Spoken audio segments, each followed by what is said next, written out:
अस्सलामुअलैकुम। तो finally bitcoin ने इस चैनल को ब्रेक कर दिया है और आप यहाँ पर देख सकते हैं कि इसने 73,733 को ब्रीफली टेस्ट किया है।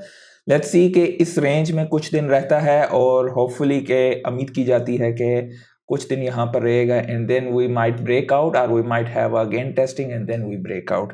तो आप ये देख सकते हैं कि ये लॉन्ग टर्म का ये एक चैनल था, इसको इसने फाइनली ब्रेक किया है और बहुत अच्छे साइंस हैं, बहुत बुलिश साइंस हैं। डेफिनेटली मार्केट में बहुत बुलिश खबरें आप देखें, अगर फेयर एंड ग्रीड का अंदाज़ा लगाएं तो इस वक्त मार्केट एक्सट्रीम ग्रीडी हुई है। नॉर्मली जब इस तरह का जोन आ जाता है आपको ऐसे जोन में इन्वेस्टमेंट्स नहीं करनी चाहिए। इन्वेस्टमेंट्स आप इस जोन में करते हैं और इस जोन में आप बैठते हैं, चिल करते हैं। मार्केट में लोग लालच का शिकार होकर उल्टे काम करते हैं और एक ख़ास रेंज पर आपने अपने टारगेट प्री सेट किए होते हैं कि जब एक ख़ास हद से ज़्यादा मार्केट ग्रीडी हो जाए तो आप वहाँ पर कुछ चीज़ें ऑफ द टेबल करते हैं and then again you wait कि हाँ भाई मार्केट में दोबारा से फेयर किसी ना किसी इंसिडेंट की वजह से फैलेगा, then that things happen. Definitely old coins का सीजन, पहले बिटकॉइन ऑल टाइम हाई, तकरीबन ऑल टाइम हाई से तकरीबन $175-180 का फ़र्क रह गया था बिटकॉइन का। लेट्स सी आने वाले दिनों में क्या होता है। इलेक्शंस भी बहुत करीब आए हुए हैं और मार्केट पे ओवरऑल उसका भी बहुत ज़्यादा इम्पैक्ट होगा कि डोनाल्ड ट्रम्प जीतेगा या हैरिस जीतेगी, तो वो चीज़ें भी बहुत इम्पैक्टफुल होंगी। अगर आप देखें तो पिछले 24 घंटे में 151 मिलियन की लिक्विडेशंस हुई है, जिसमें लॉन्ग में 95 मिलियन और शॉर्ट्स पे 55 मिलियन की, और इसमें भी टॉप पे बाइनेंस है। बिटकॉइन का जैसे कि मैंने आपको पहले बताया तकरीबन $175 का फ़र्क रह गया था ऑल टाइम हाई से। तो डेफिनेटली मार्केट बहुत बुलिश है और one of the major reasons 29 अक्टूबर को बिटकॉइन के स्पॉट ETF में 870.10 मिलियन का इनफ्लो आया है। That is huge. अगर आप ये देखें ये पूरा महीना अक्टूबर का जो है एक दिन 79 मिलियन का आउटफ्लो हुआ था, बाकी तमाम दिन 250, 550, 371, 451 इनफ्लोज आते जा रहे हैं। इथीरियम के हाल से देखें तो 29 अक्टूबर को 7.6 मिलियन का 60 मिलियन का इनफ्लो आया है। It's not doing that good to be honest. Bitcoin के ETF का ये इनफ्लो का one of the top 10 days में था 870 मिलियन, जो कि मैंने आपको बताया है यहाँ पर 29 अक्टूबर को। तो that is also very bullish. अगर आप बिटकॉइन के स्पॉट ETF का देखें, मार्केट में इतना ज़्यादा इनफ्लो गोल्ड के जो है कई साल लग गए थे। मैंने आई बिलीव 3 के 4 दिन पहले आपके साथ डाटा भी शेयर किया था कि कितने अरसे बाद जाके गोल्ड के ETF में इतना सरमाया आया था। बिटकॉइन का ETF सिर्फ 18,000 बिटकॉइन रह गए 1 मिलियन बिटकॉइन की होल्डिंग से, और इसमें ब्लैक रॉक लीड कर रही है। 417,058 बिटकॉइन उनके होल्डिंग है। ट्रंप ये कहते हैं कि बिटकॉइन पैसा है और इसको टैक्स नहीं होना चाहिए। मतलब कुछ चीज़ें मैं आपको समझा देता हूँ। उन्होंने किस तरीके से कहा है कि कैपिटल गेन टैक्स, बिटकॉइन एक पैसा है और आपको इस पे कैपिटल गेन टैक्स देना पड़ेगा अगर आप इससे कॉफी लेते हैं। तो ये कहते हैं I was talking to a friend, he said it's really should not be taxed. मतलब उनका मतलब ये है कि ये पैसा है, अगर आप इसे अपने पास रखते हैं तो टैक्स नहीं होना चाहिए। कैपिटल गेन टैक्स तब हम लोग लें कि आप इससे कोई चीज़ खरीदते हो। उन्होंने कॉफ़ी का हवाला दिया। तो उसके अलावा ये क्रिप्टो रोवर आप यहाँ पर देख भी सकते हैं। इन्होंने कहा है कि ब्लैक रॉक एक किस्म की हैवी मैनिपुलेशन वगैरह करी है बिटकॉइन की प्राइस के साथ। ये चार्ट के मुताबिक इन्होंने शो करने की कोशिश की है कि फरवरी मार्च में जो है इस तरीके से ऊपर गई थी, और यहाँ पर आपको यहाँ पे नीचे ब्लैक रॉक के ETFs का भी वो हवाला दे रहे हैं। तो डेफिनेटली बड़े अदारों में ऐसी चीज़ें होती हैं, लेकिन लेट्स सी कि क्या होता है, क्योंकि बिटकॉइन हद से ज़्यादा डिसेंट्रलाइज है, one of the best asset class है जिसमें डाइल्यूशन बहुत कम होती है। अगर आप होल्ड करते हो लॉन्ग टर्म पर्सपेक्टिव से तो आपको ऐसी कोई घबराने की चीज़ नहीं है, टू बी ऑनेस्ट। आर्नोल्ड जो कि एक माजी में बेहतरीन बॉडी बिल्डर थे, वो एंडोर्स कर रहे हैं कमाला हैरिस को फॉर प्रेसिडेंसी। माइक्रोसॉफ्ट की शेयर होल्डर्स ने ऑलरेडी इसकी वोटिंग स्टार्ट कर दी है बिटकॉइन की कॉर्पोरेट ट्रेजरी के हवाले से। मैंने कुछ दिन पहले भी आपके साथ ये बात शेयर की थी कि वो भी इस चीज़ को जो है 10 दिसंबर को करेंगे। तो ऑलरेडी असेसमेंट का प्रपोजल स्टार्ट हो गया है। आप ये देख सकते हैं, investing in bitcoin assessment proposal, assessment of investing in bitcoin, मतलब फॉर अगेंस्ट जो कि रिकमेंड कर रहा है उनका बोर्ड, या एब्सटेन से हटने का। उसके अलावा अगर आप देखें तो बिटकॉइन के ETF ने क्रॉस कर दिया है 30 billion mark in assets in only 293 days. आप अंदाजा लगा सकते हैं कि डिमांड कितनी ज्यादा है मार्केट में और कितने पीछे से हर रोज जो है बिटकॉइन ने माइन होते हैं, वो हैं 450। तो आप इमेजिन कर सकते हो डिमांड और सप्लाई का गैप बहुत जल्द एक शॉक आने वाला है। फ्लोरिडा के CFO ने जिमी पेट्रोनिस ने प्रपोज किया है कि क्रिएशन की जाए बिटकॉइन के स्टॉक पाइल, ताकि रिटायरीज के लिए बेसिकली, क्योंकि बिटकॉइन एक डिजिटल गोल्ड है। डेफिनेटली फ्लोरिडा इस हवाले से बहुत अच्छे इकदाम कर रही है। अपने रिटायरीज के बारे में बहुत अच्छे तरीके से सोचा जा रहा है। ये एक शुगल की खबर है, आपके साथ शेयर भी करना चाहूँगा। क्या आपने कभी पहले डीसिलियन सुना है? पता है, हाँ भाई, बिलियन होता है, मिलियन होता है, ट्रिलियन होता है, सिलियनर्स होते हैं, ये डीसिलियन। तो रशिया ने बेसिकली गूगल को फाइन किया है 20 डीसिलियन, जो कि पूरी दुनिया की ग्लोबल जीडीपी से भी ऊपर है। तो मतलब ये है कि मतलब ट्रिलियन मिलियन हमें पता है, लेकिन ये डीसिलियन इतना ज्यादा मतलब डजंट मेक सेंस, लेकिन कुछ हुआ है तो मैं क्या शेयर कर देता हूँ। तो डीसिलियन अगली दफा आए तो समझ आइएगा कि इतनी तो दुनिया की पूरी जो है जीडीपी ही नहीं है पूरी दुनिया की। ये कुछ चीजें आपके साथ शेयर करूंगा मुख्तलिफ प्रोटोकॉल्स पे, जिनसे आपको ये असेस करने में मदद होगी कि कौन से ऐसे प्रोजेक्ट्स हैं जो कि आपको हेल्प कर सकते हैं इस साइकिल में ज़्यादा अच्छे रिटर्न्स के लिए। तो हम मुख्तलिफ बड़े बड़े प्रोटोकॉल्स की बात करेंगे, इथेरियम, बिटकॉइन, सोलाना वगैरह सब की। तो पहले इथेरियम की बात करते हैं। तो डेफिनेटली हम टोटल वैल्यू लॉक के हवाले से देखेंगे, बहुत ज़्यादा गहराई में नहीं जाएंगे, सिर्फ TVL की बेस पे एक बेसिक अजम्पशन, एक बेसिक अंदाजे, यानी कि डेफिनेटली आप अपने रिस्क को खुद, और भी बहुत सारी चीज़ें होती हैं, लेकिन TVL के लिहाज से मैं आपको समझाने की कोशिश करूंगा कि TVL भी क्यों इतना इंपॉर्टेंट होता है। तो आप ये देख सकते हैं कि पिछले साइकिल के टॉप पे इथेरियम का TVL जो है, जो कि इथेरियम के ऊपर, प्रोटोकॉल के ऊपर जितनी सारी वैल्यू वगैरह लॉक हुई हुई थी, वो थी तकरीबन 104.69 बिलियन। इस वक्त ये 50.55 बिलियन है। अब इथेरियम पे जो टॉप के प्रोजेक्ट हैं जिनमें सबसे ज्यादा वैल्यू लॉक है, उसका जो शेयर मेजर है लीडो फाइनेंस। अब लीडो फाइनेंस इथेरियम पे है, उसके बाद, और ये लिक्विड स्टेकिंग का है। उसके बाद आवे आता है, ये लेंडिंग का प्रोटोकॉल है। लेंडिंग में बेसिकली हलाल हराम का आप जरूर देख लीजिएगा। आइगन लेयर रीस्टेकिंग का प्लेटफॉर्म है। आपने इसमें ये चीजें देखनी है कि कौन सा प्रोटोकॉल ऐसा है जो कि पिछले साइकिल में नहीं था, या पिछले साइकिल में था तो बहुत छोटा था और इस साइकिल में वो काफी ज्यादा ग्रो हो चुका है। तो ये आपको ओवरऑल चार्ट पूरे इथेरियम का मिल रहा है। आप अकेले पे चार्ट पे जाएंगे तो आपको डेफिनेटली उसके वाले से मैं बताऊंगा। लीडो पिछले साइकिल में था, लोगों को बहुत अच्छे रिटर्न दिए थे। इसके अलावा रॉकेट पूल था जो कि अभी डाउन द लाइन हो गया है। लीडो पे 26 बिलियन की टोटल वैल्यू लॉक्ड है, आवे पे 12 बिलियन की है।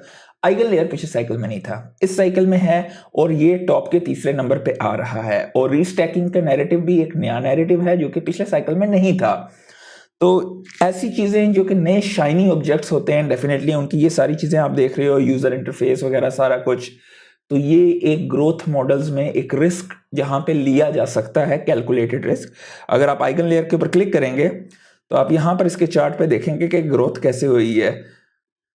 इस वक्त जो है वापस जो है थोड़ा सा मार्केट में इसका डाउन हुआ हुआ है, लेकिन ये वो शाइनिंग स्टार्स हैं जो कि आपको बहुत अच्छे रिटर्न्स दे सकते हैं। और आप ओवरऑल उस प्रोटोकॉल की हेल्थ भी देखें। अब सोलाना है, तो सोलाना की जो है टोटल वैल्यू लॉक 6.25 बिलियन है। पिछले साइकिल के टॉप पे तकरीबन 9.66 थी, तो ऑलरेडी ये भी एक बहुत अच्छे। यहां पर आप देख सकते हो सोलाना का क्या हालात खराब थे। अगर आपने इस दौर में इन्वेस्टमेंट की है तो आप ऑलरेडी हद से ज्यादा पैसा बना चुके हो। और इस टाइम पे मैंने काफी सारे दोस्तों के साथ शेयर भी करता रहा था, जब ये $14 से $20 $22 के दरमियान था, कि उठा लो थोड़ा सा सोलाना, रिस्क टू रिवार्ड बहुत ज्यादा है। तो डेफिनेटली सोलाना दोबारा से ग्रो हो रहा है। और सोलाना के टॉप के प्लेटफॉर्म में जीतो, जो कि लिक्विड स्टेकिंग प्लेटफॉर्म है, 2.392 बिलियन। उसके बाद कमीनो, जुपिटर और मैरिनेट, रेडियम जो कि एक डेक्स है, इसका 1.404। डेफिनेटली जुपिटर भी इसी तरह डेक्स है।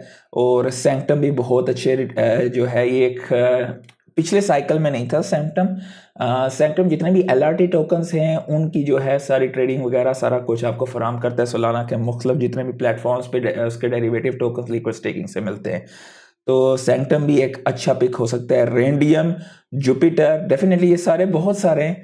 तो आपको ये रिसर्च करनी पड़ेगी क्योंकि ये इकोसिस्टम ग्रो हो रहा है। तो यहाँ पर डेफिनेटली इसमें आप ये नज़र रखिए कि कम से कम 500 मिलियन से ऊपर की इसकी TVL हो, और अगर छोटा है और नया प्रोटोकॉल है जो कि अभी अभी ग्रो हो रहा है तो उसका तकरीबन 100 मिलियन के आसपास हो।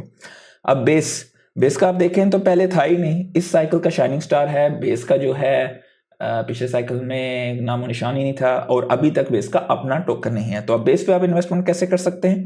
उसके टॉप के यूनिस्वैप खाली बेस पे नहीं है, 26 चेनों पे है, तो यूनिस्वैप को तो आप हटा ही दें। एरोड्रॉम कई दफ़ा कह चुका हूं, क्योंकि अगर आपको बेस में इन्वेस्टमेंट करनी है तो सबसे बेहतरीन प्रोटोकॉल जहां पे आपको हाथ होना चाहिए वो एरोड्रॉम है। इसकी 1.4 बिलियन की वैल्यू लॉक्ड है। उसके अलावा और भी आप यहां पर देख सकते हो। अगर हम एरोड्रॉम को क्लिक करें तो आप एरोड्रॉम पे देख सकते हो कि इसके ऊपर जो वैल्यू लॉक हो रही है किस तरीके से बढ़ती जा रही है दिन ब दिन। ग्रोथ क्लियर आपको यहां पर दिखाई दे रही है। तो एरोड्रॉम पे इन्वेस्टमेंट एक अच्छा फैसला हो सकता है। डेफिनेटली फाइनेंशियल एडवाइस नहीं है, ये वो है जो कि मैं खुद अपने लिए करता हूं। बिटकॉइन का तो पिछले अरसे में यही होता था कि हाँ भाई ये आप अपनी वैल्यू को लॉक कर सकते हैं बिटकॉइन में, लेकिन अब बिटकॉइन पे भी बहुत ज़्यादा जो है BRC20 और मुख्तलिफ किस्म के बिटकॉइन पे भी रीस्टेकिंग का नैरेटिव चल रहा है। तो यहाँ पर आप बहुत सारे प्रोटोकॉल देख रहे हो जिसमें मशहूर ज़माना बेबीलोन है।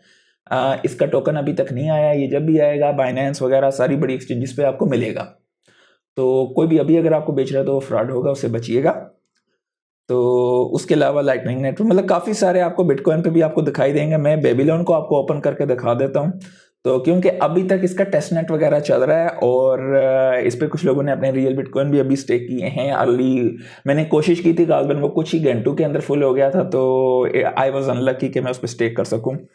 तो एनीवेज, तो बेबीलोन पे 1.7 बिलियन का जो है लॉकिंग हुई है। और अगर हम इसकी वेबसाइट पे जाएंगे तो मैं आपको समझा भी देता हूँ। आप इसके बेसिकली स्टेक बिटकॉइन पे जाएंगे तो आप यहाँ पर देख सकेंगे इस वक्त स्टेकिंग विंडो क्लोज है और इतनी टोटल वैल्यू लॉक हुई है 23,889.016 BTC। तो ये इनके सारे जो है फाइनलिटी प्रोवाइडर्स वगैरह हैं जिनके साथ टोटल डेलीगेशन कितनी हुई है, इनका कमीशन कितना है, टोटल स्टेकस 25,031 है। मैंने पहले भी एक दफ़ा इसके बारे में जब ये हुआ था स्पेशली वीडियो बना के आपके साथ शेयर किया था।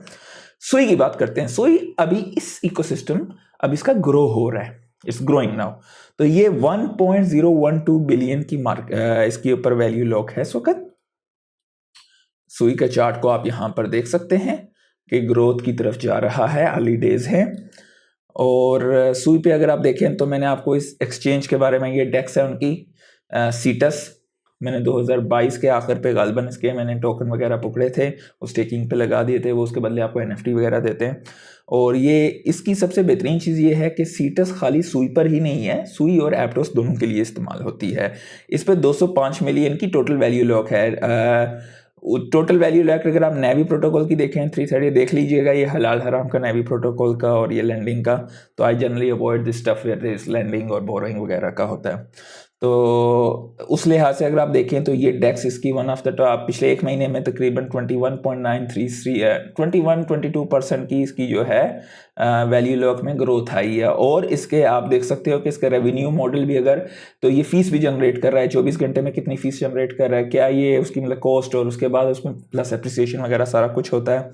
तो आप ये देख सकते हैं कि सीटस एक बेहतरीन प्रोटोकॉल है। इसमें लिक्विड स्टेकिंग का देखें तो हाइडल है। तो डेफिनेटली ये चीज़ें आपको नज़र रखनी पड़ेंगी। एप्टोस की भी बात कर लें, एप्टोस में भी ग्रोथ आ रही है, 864 मिलियन की वैल्यू लॉक है इस पर। और लैंडिंग वगैरह को तो मैं हाथ में नहीं लगाता। लिक्विड स्टेकिंग की बात करें तो एमनेस फाइनेंस, यहाँ पर लिक्विड स्टेकिंग 245 मिलियन है। मैंने कुछ टोर्टुगा पे लगाए हुए थे लेकिन टोर्टुगा पे कोई इतनी ज़्यादा नहीं हो रही है ट्रैक्शन। तो मेरे एप्टोस अभी भी यहाँ पे कुछ पड़े हुए हैं, तो मैं उसको चेंज करूँगा एमनेस पे। अगर आप लोग कहेंगे तो मैं उसके हवाले से वीडियो भी बना के दिखा दूंगा कि कैसे आप लिक्विड स्टेकिंग कर सकते हैं और पैसिव इनकम यहाँ से जनरेट कर सकते हैं। तो एमनेस फाइनेंस जो है इस पर आप लिक्विड स्टेकिंग कर लें तो ये भी एक बेहतरीन है, ऑप्शन है आपके लिए। उसके अलावा कुछ और खबरें हैं कि चाइना कंसिडर कर रहा है 1.4 ट्रिलियन का एक्स्ट्रा डेब्ट over the next few years. ये चीज़ भी मार्केट में मतलब स्टिमुलस के लिए कर रहे हैं, तो इससे भी बिटकॉइन की प्राइस वगैरह पे, क्योंकि वो पैसा कहाँ लगेगा और किस तरह से लगेगा, हांगकॉन्ग पे भी एक्सचेंज पे भी जो है बिटकॉइन के जो है आज कुछ स्टार्ट हुआ है, तो डेफिनेटली स्टैक्स प्रोटोकॉल्स का Nakamoto upgrade, stacks Nakamoto upgrade live हो गया है। डेफिनेटली ये एक यूएस पाकिस्तानी ओरिजिन बंदे हैं, इन्होंने जिन्होंने स्टैक्स बनाया था, उसके को फाउंडर है मुनीब गालबन। तो डेफिनेटली स्टैक्स भी पिछले साइकिल में था, और स्टैक्स बिटकॉइन के ऊपर जो है आपको सॉरी बिटकॉइन का एक किस्म का L2 तो वहाँ पे नहीं कहते हैं, साइड चेन कहते हैं, लेकिन आजकल उसे L2 के लिहाज से कहा जा रहा है। तो डेफिनेटली आप वहाँ पर जो है बिटकॉइन के, अगर आप अपने स्टैक्स के टोकन को स्टेक करते थे तो आपको बिटकॉइन में रिवार्ड मिलते होते थे। Definitely it's a good thing. Stacks भी एक बेहतरीन प्रोजेक्ट्स में आता है। ये बिटवाइज के एग्जीक्यूटिव ने ये खबर दी है, मतलब खबर क्या, मतलब उन्होंने अपनी राय का इजहार किया है कि यूएस डॉलर अगर कोलैप्स नहीं भी होता है तो भी बिटकॉइन $200,000 पे जाएगा। क्योंकि नॉर्मली क्या कहा जाता है कि हमें बिटकॉइन अगर मिलियन पे जाएगा तो मतलब डॉलर की वैल्यू मतलब जो है वो मतलब उसकी पावर ऑफ परचेज पावर कह लें वो कमज़ोर होगी। तो उस लिहाज से अगर फर्स्ट करो 1 मिलियन पे भी जाता है, लेकिन आज की परचेज पावर के बराबर ही हो, तो आप एक्चुअल में फिगर्स में $1 मिलियन देख रहे होगे, लेकिन उसकी परचेजिंग पावर कम है। तो आप फर्स्ट करो अगर आपको अभी एक घर 300,000 का मिल रहा है, और उस वक्त अगर आपको वही घर मिलियन का मिलेगा, तो परचेजिंग पावर उसकी कम हुई हुई है या डिमांड बढ़ी हुई है। डेफिनेटली दोनों फैक्टर्स करते हैं, लेकिन आपको बिटकॉइन भी मिलियन का है और आपको उतना ही एक चीज़ लेके दे रहा है, तो उसकी मतलब ये है कि ये बंदा ये कहना चाह रहा है कि बेशक वो कोलैप्स ना भी हो तो भी बिटकॉइन 200,000 पे जाएगा। मतलब ये बुलिशनेस का इजहार कर रहे हैं यहाँ पर। ट्रेजरी डिपार्टमेंट की जो न्यू स्ट्रैटेजी वो आई है उनकी फाइनेंशियल के हवाले से, तो उसमें वह क्रिप्टो के लिहाज से उन्होंने कुछ खास बातें वगैरह नहीं की, उसको रिस्क के हवाले से बात की। जबकि कमाला हैरिस अपनी टोन जो है पब्लिकली वो पॉजिटिव बता रही थी। तो डेफिनेटली ये भी वो कहते हैं ना खुला तजाद है, तो तजाद है दोनों चीज़ों में, उनकी बात में और उनके एक्शंस में उनकी पार्टी के। DYDX के CEO जुलियानो ने फायर किए 35% वर्क फोर्स। तो लेट्स सी वीज़ा सेलिब्रेट कर रहा है कॉइन बेस के साथ पार्टनरशिप के, उनके जो भी क्रिप्टो के डिपॉजिट्स होंगे वो इंस्टेंट होंगे। मेरे लिए सरप्राइजिंग ये है कि ये चीज़ें पहले नहीं थी, मुझे ये मतलब यूएस में कि पहले डायरेक्ट इनके डिपॉजिट नहीं होते थे। अगर आप में से कोई बंदा यूएस में रहता है तो मुझे कमेंट में ज़रूर बताइएगा, क्योंकि आई पर्सनली बिलीव कि ये चीज़ तो पहले भी होनी चाहिए थी। पैक्सोस के सीईओ ने वार्न किया है। पैक्सोस का बेसिकली अपना भी टोकन है, स्टेबल कॉइन का भी, और पैक्सोस बेसिकली BUSD जो बाइनेंस का था पहले दौर में, उसको रेगुलेट वगैरह कराने में और उसका पूरा डेटाबेस वगैरह रखने में मदद करती थी, और पैक्सोस का गोल्ड का भी टोकन मार्केट में मिलता था। तो इन्होंने बेसिकली वार्न किया है कि US risk losing financial leadership अगर उनके क्रिप्टो के रिफॉर्म्स नहीं होते हैं। ये जो आजकल जो उनका लगा हुआ है, लेट्स सी कि क्या होता है आने वाले दिनों में इसके लिहाज से। ओवरऑल मार्केट के हवाले से अगर हम बात करें तो 2.43 ट्रिलियन की मार्केट कैप है इस वक्त। डोमिनेंस बिटकॉइन की 58.8% है, इथेरियम की डोमिनेंस तकरीबन 13.2% पे है, और आज इथेरियम काफ़ी अच्छा परफॉर्म कर रहा है compare to Solana. So basically this is a flippening. अगर आप चाहते हैं कि मैं फ्लिपनिंग के हवाले से वीडियो बनाऊं, क्योंकि फ्लिपनिंग इज़ द रियल थिंग, चाहे आप क्रिप्टो में, चाहे आप प्रॉपर्टी का कारोबार करते हैं, चाहे आप NFTs का करते हैं, किसी भी एसेट क्लास में फ्लिपनिंग इज़ द बेसिक्स। अगर आप उसको समझ जाएं तो आप किसी भी एसेट क्लास में पैसा बना भी सकते हैं, और अगर आप उसको ना समझें तो पैसा गवा भी सकते हैं। डेफिनेटली मुझे कमेंट्स में ज़रूर बताइएगा। तो ओवरऑल क्रिप्टो बबल्स में देखें USD में तो कुछ खास नहीं है, और अगर हम BTC में देखें तो आप देख सकते हो कि BTC क्योंकि स्टेबल हुआ है, कुछ कॉइन्स BTC की निस्बत आज बड़े हैं, सारे ओल्ड कॉइन्स कुछ थोड़े बड़े। जब तक BTC इस टोटल को ब्रेक करके ऊपर नहीं जाता तो हम लोग ये जो है नहीं देख सकते हैं। तो लेट्स सी कि कब तक ये हम लोग ब्रेक करते हैं और नेक्स्ट हायर हाइज को हम देख सकते हैं, ऑल टाइम हाई पे हम जा सकते हैं। लाइक कर दीजिएगा, चैनल को सब्सक्राइब कर दीजिएगा। आज के लिए इतना ही, अल्लाह हाफिज।